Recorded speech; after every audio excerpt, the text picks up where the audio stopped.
Buongiorno a tutti amici. Hi my friends. This is Pavel from Montreal, from Canada, and I am opening my 5 minutes Italian grammar. These are about 5 to 7 minutes short series that discuss the grammar within a specific article. Usually I take these articles from the Italian newspaper Il Giornale and analyze the grammar so you could understand why the grammar is used that way, how to pronounce specific words, and simply how to understand it. So let's go for it. Allora, Giorgia Meloni, il primo ministro d'Italia. Avevamo promesso agli italiani di procedere a passi spediti. Ci siamo riusciti. Ora continuiamo a lavorare con la stessa velocità per le altre scadenze. Ha poi sottolineato la leader Fratelli d'Italia mentre usciva dall'aula di Montecitorio, dopo essersi intrattenuta con Matteo Salvini nel cortile della Camera, premurandosi di tenersi lontana da microfoni e orecchie troppo indiscrete. La premier in pectore si era ritirata nei propri uffici per lavorare assieme al suo staff. So let's look at the first sentence. Avevamo promesso agli italiani di procedere a passi spediti. We had promised to Italians to proceed quickly. That first expression, avevamo promesso, this is actually trapassato prossimo, which means in English past perfect tense. It is composed of two words. Imperfetto of the auxiliary verb avere, which is avevamo, and the past participle of the verb promettere, which is to promise. So avevamo promesso, io avevo promesso, tu avevi promesso, etc.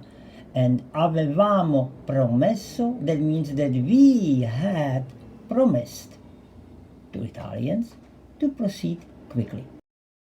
Next expression that we have, ci siamo riusciti, which actually means we have recovered.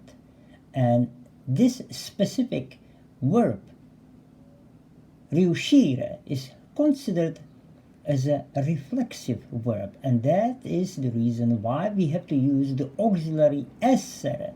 As you can see, siamo riusciti, ci siamo riusciti.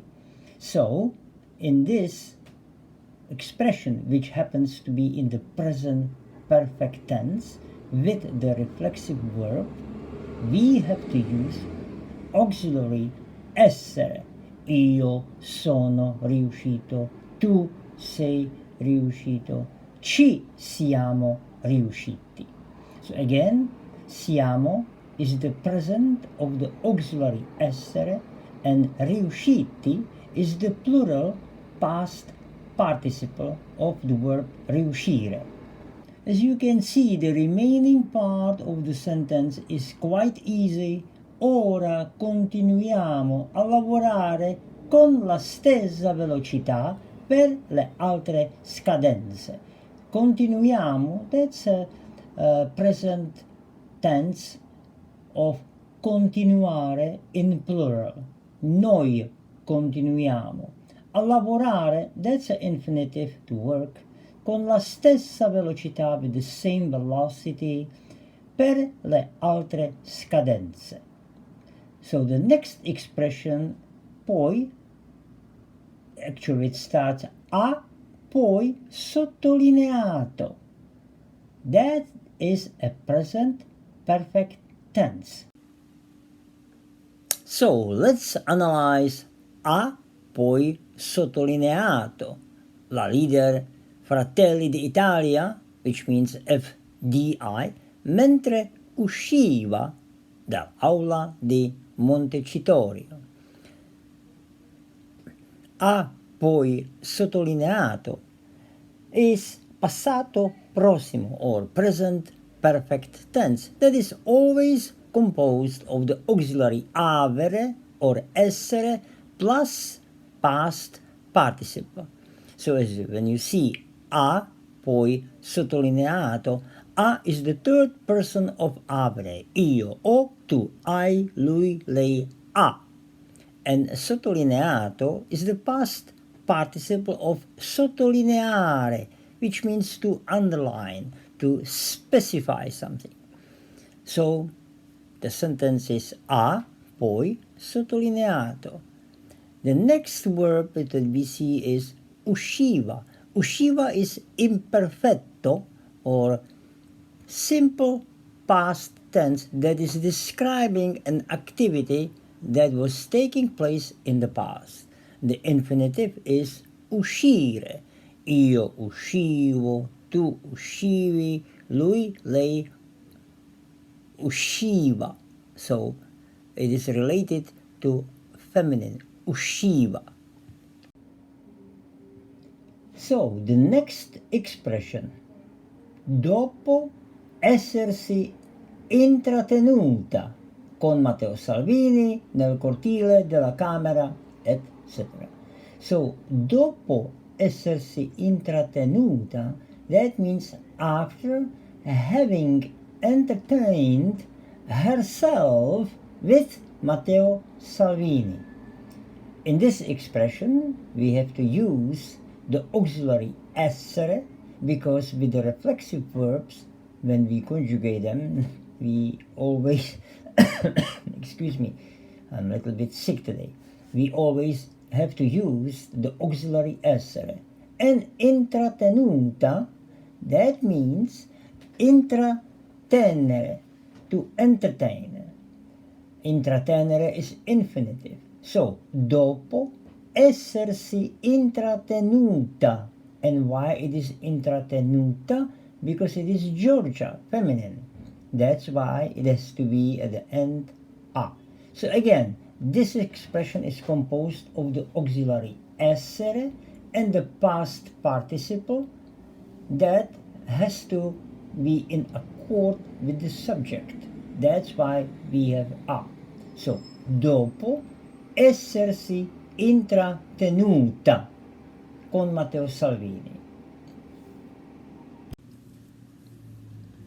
So, let's read the next part of the sentence. Premurandosi di tenersi lontana di microfoni e orecchie troppo indiscrete. The expression premurandosi is a gerund. And how do we create gerundium in Italian language?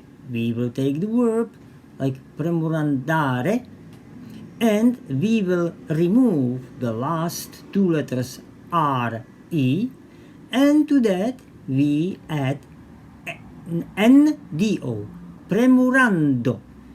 But we also have to add the ending SIC because this specific verb is a reflexive one. So when we create this gerund, premurando, and because it is a reflexive verb, we have to add si. Premurandosi. Well, let's examine the last part of this sentence. And that is si era ritirata nei propri uffici per lavorare assieme al suo staff. So she has retired or withdrawn in her own offices to work with her staff. So what is this si era ritirata? When we look at that, we find out that this is a trapassato prossimo with the verb which happens to be also reflexive, ritirarsi. So how do we create trapassato prossimo, or in English, past perfect tense? We create that with the imperfetto or simple past of the auxiliary verb avere or essere. For example, avere in imperfetto io avevo, tu avevi, lui lei aveva, or essere, io ero, tu eri, lui, lei era. And we have to add the past participle of the acting verb. So if we take that acting verb ritirarsi, which means to withdraw, the past participle ritirato. But since Giorgia is feminine, we have to say or add, instead of ritirato, ritirata. And also we have to add si, because ritirarsi is a reflexive verb. Well, thank you very much for the participation in the lecture. Please do not forget to subscribe to my channel.